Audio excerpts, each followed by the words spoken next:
I'm sitting here right before I go into my next stop. I'm trying to understand why are we having such a hard time with this, guys.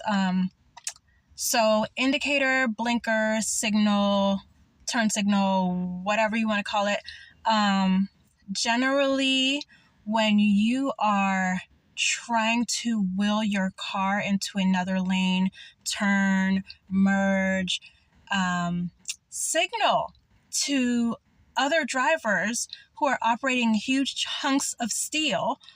When you are trying to do any of those things, you want to let us know around you by using that little blinking light